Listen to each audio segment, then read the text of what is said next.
জামাত ইসলামী একটি বড় শক্তি ছিল, কিন্তু আমরা আদর্শিকভাবে নৈতিকভাবে আমরা কারো চেয়ে দুর্বল নই। জামাতে ইসলামীর নেতৃত্বাধীন জোটে না থেকে এককভাবে নির্বাচনে অংশ নেওয়ার ঘোষণা দিয়েছে চরমোনাই পীরের নেতৃত্বাধীন দল ইসলামী আন্দোলন বাংলাদেশ। আজ শুক্রবার সংবাদ সম্মেলন করে দলটি জানিয়েছে তারা 268 আসনে এককভাবে প্রতিদ্বন্দ্বিতা করবে। জামায়াতের নেতৃত্বাধীন জোটের আসন সমঝোতার পরদিন ইসলামী আন্দোলনের জ্যেষ্ঠ যুগ্ম মহাসচিব ও মুখপাত্র গাজী আতাউর রহমান ঢাকার পুরানা পল্টনে দলীয় কার্যালয়ে সংবাদ সম্মেলনে এসে দলের সিদ্ধান্ত জানান। গাজী আতাউর রহমান বলেন, সামনে আমাদের পথ চলা হয়তো মসৃণ নাও হতে পারে।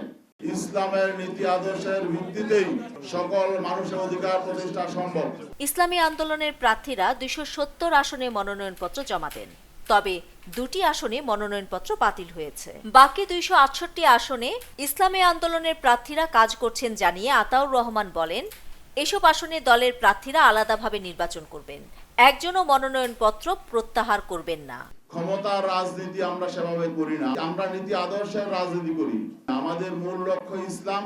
300 আসনের মধ্যে বাকি 32টি আসনে ইসলামী আন্দোলন বাংলাদেশের নীতি আদর্শের সঙ্গে মিল রয়েছে এমন প্রার্থীদের সমর্থন দেওয়া হবে বলে জানানো হয়। জামাতের নেতৃত্বাধীন 11 দলে ইসলামী আন্দোলনও ছিল, তবে আসন সমঝোতা নিয়ে তাদের সঙ্গে জামায়াতের টানাপোড়েন কয়েকদিন ধরে আলোচনায় ছিল। টানাপোড়েন, দেন দরবার ও শেষ মুহূর্তে টানা বৈঠকের পর জামাতে ইসলামীর নেতৃত্বে 10টি দল আসন সমঝোতায় পৌঁছায়। এরপর গতকাল বৃহস্পতিবার রাতে রাজধানীর ডিপ্লোমা ইঞ্জিনিয়ার্স ইনস্টিটিউশনে সংবাদ সম্মেলন করে এই নির্বাচনী মোর্চার প্রার্থীদের নাম ঘোষণা করা হয়। সেখানে ইসলামী আন্দোলনের জন্য 47টি আসন ফাঁকা রেখে বাকি 253 আসনে প্রার্থীর নাম ঘোষণা করা হয়েছিল।